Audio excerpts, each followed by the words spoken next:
Okay. UP news express और secular Bharat news देखने वाले अपने तमाम दोस्तों को पत्रकार सुल्तान भारती और जाने माने पत्रकार सुनील परिहार की तरफ से नमस्कार, आदाब, सत श्री अकाल।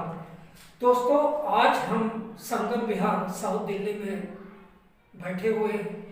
संगम विहार जो विधानसभा के बारे में कहा जाता है कि दिल्ली के 70 विधानसभा सीटों में से तीसरी सबसे इम्पोर्टेंट सीट मानी जाती है, और वो इसलिए कि आबादी के लिहाज से, समस्याओं के लिहाज से, संघर्ष के लिहाज से ये सीट अपने आप में अनोखी है। और यहाँ से विधायक हैं आम आदमी पार्टी में तिकड़ी बना चुके, 3 बार लगातार जीतते चले आए, एक बार 49 दिन के लिए और दूसरी बार पूरे 5 साल, और तीसरी पारी चल रही है 2020 के बाद से दिनेश मोहनिया जी की। तो उनकी ये सीट है, और उसमें अब ये दिल्ली विधानसभा का वार्ड जो है, हम बता रहे हैं संगम विहार में बैठे, लेकिन अब जिस वार्ड की बात कर रहे हैं वो वार्ड है 77 yes. जो देवली से जुड़ा हुआ है, दिल्ली विधानसभा। तो दोस्तों, उसी के 77 सीट से बीजेपी के संभावित उम्मीदवार जी अमर सिंह जी भल्ला नाम है इनका। ये हमारे सामने बैठे हैं। 77 सीट से भाजपा के संभावित उम्मीदवार हैं, बड़े कट्टर भाजपाई हैं, पार्टी के समर्पित कार्यकर्ता हैं, और आज हम उन्हीं का इंटरव्यू लेने के लिए आए हुए हैं कि दिल्ली की समस्याओं को बेहतरीन तरीके से कम इसलिए भी ये ज्यादा जानते हैं कि एक लंबे वक्त से वो खुद भी इसी इलाके से जुड़े हुए हैं। तो चलिए हम आज उन्हीं से, अमर सिंह भल्ला जी से बातचीत करते हैं। अमर सिंह भल्ला जी,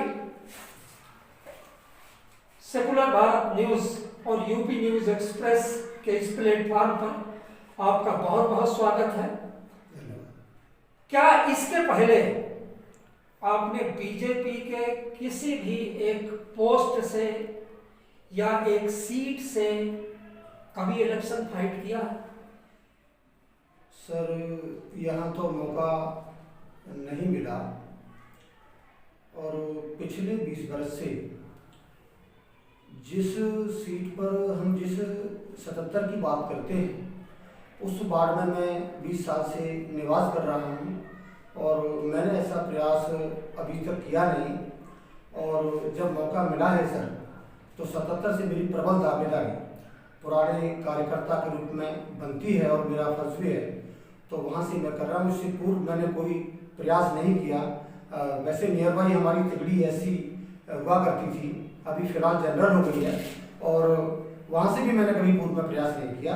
और यहाँ प्रयास इसलिए मेरा बनता है सर, क्योंकि पिछले 20 साल से मैं इस सीट पर इसी के वार्ड के अंदर निवास कर रहा हूँ, और पार्टी का समर्पित कार्यकर्ता हूँ, और पिछले 20 वर्ष से बहुत अच्छे से सक्रिय कार्यकर्ता के रूप में भूमिका मैंने अदा की है, और ऐसे मोर्चे का मैं अध्यक्ष भी रहा हूँ। तो अमर सिंह जी चूंकि इस पार्टी के समर्पित कार्यकर्ता हैं और विकास में सक्रिय भागीदारी है, सबके लिए भागते दौड़ते रहे हैं, और पार्टी का एक सुप्रीम नारा है कि सबका साथ सबका विकास, तो इन्होंने विकास में भी सबका साथ दिया है और सहयोग में भी, विश्वास में भी। इसलिए अगर पार्टी के इस नारे पर चलते हुए ये खुद भी विकास की जिम्मेदारी उठाने के लिए तैयार है, तो ये बहुत बड़ी बात है।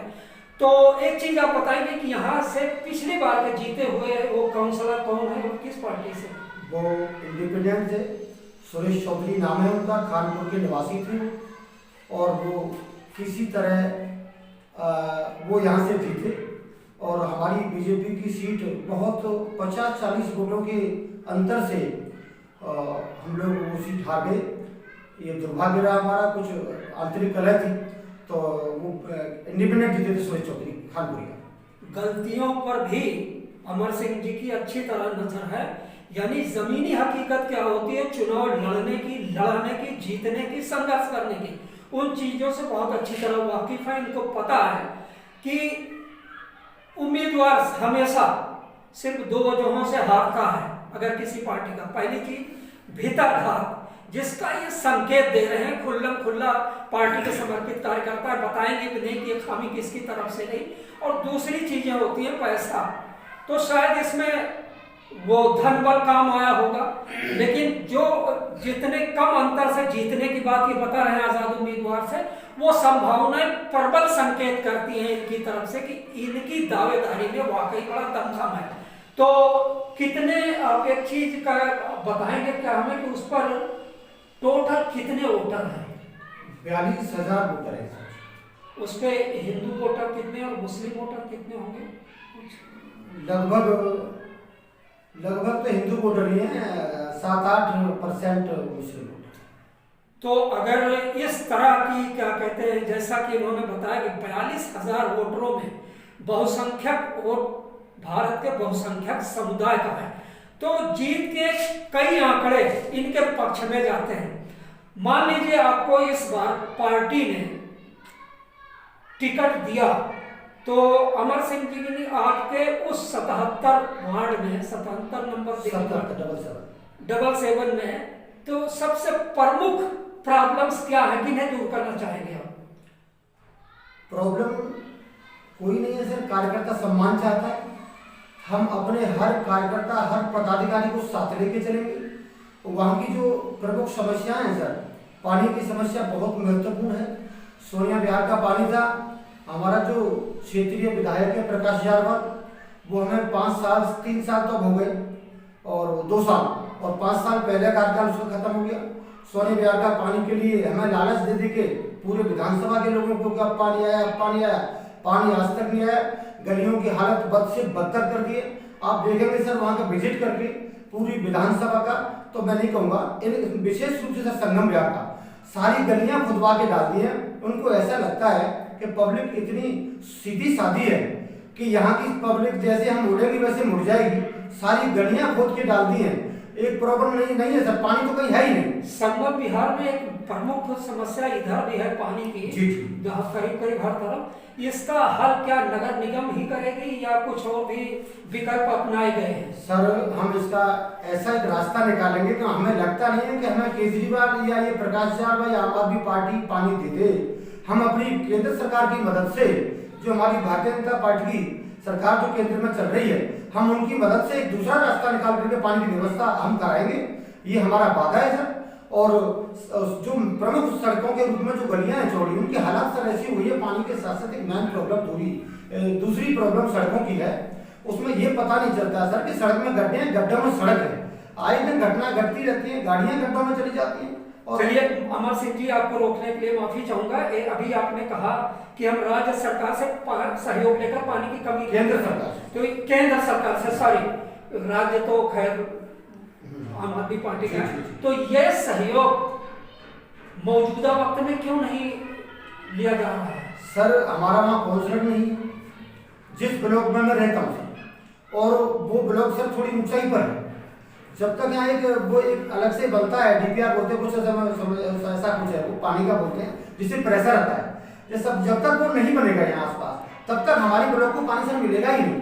बहुत बहुत शुक्रिया आपका। अब हमारे क्या कहते हैं यूपी न्यूज एक्सप्रेस डेली अखबार के तेज तर्रार पत्रकार और जाने माने पत्रकार ये हैं, राष्ट्रीय पत्रकार कहूँ तो ज्यादा बेहतर होगा कि क्योंकि कम से कम देश में जाने भी जाते हैं और दर्जनों पुरस्कार पत्रकारिता के अब तक ले चुके हैं। सुनील परिहार जी, क्या आप कुछ अमर सिंह जी से पूछना चाहेंगे? जी, आखिरी सवाल आपका। अमर सिंह जी, सबसे पहले तो मैं जानना चाहता हूं कि आप चुनाव लड़ना ही क्यों चाहते हैं? चुनाव लड़ना इसलिए चाहते हैं सर, हम अभी एक पार्टी के महज पदाधिकारी को कार्यकर्ता है। इससे हम हाउस में कैसे आवाज बुलंद करेंगे सर? जब तक हमारी सत्ता में भागीदारी नहीं होगी तब तक वहाँ हाउस में बैठेंगे नहीं सर। हम अपनी बात कैसे रख पाएंगे उस बात? आप पब्लिक की, वहाँ के रहने वाले निवासियों की जो आपके वार्ड में आते हैं जी, आप किन किन समस्याओं पर फोकस करेंगे, उस काम को कितनी जल्दी कराएंगे आप? बिल्कुल सर।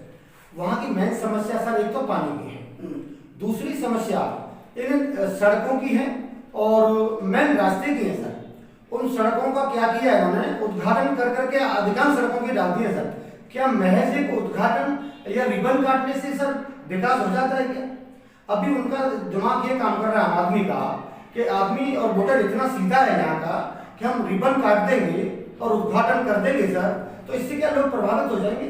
अभी एक ऐसी जनरेशन सर तैयार हो गई है देश में, ब्लॉक में, पूरे हिंदुस्तान के अंदर, कि वो रिबन काटने में विश्वास नहीं करती है सर। चलिए, क्या आपको बीजेपी अगर टिकट देती है तो आप चुनाव फाइट करेंगे, और अगर नहीं देती है तो फिर क्या आपका स्टैंड रहेगा?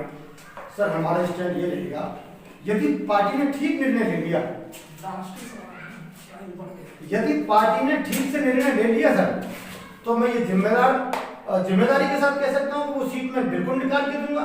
और यदि दुर्भाग्यवश पार्टी से कोई गलत निर्णय हो गया या कोई और उम्मीदवार को उतार भी दिया, तो हम उस उम्मीदवार का सर हम साथ देंगे। बहुत बहुत शुक्रिया।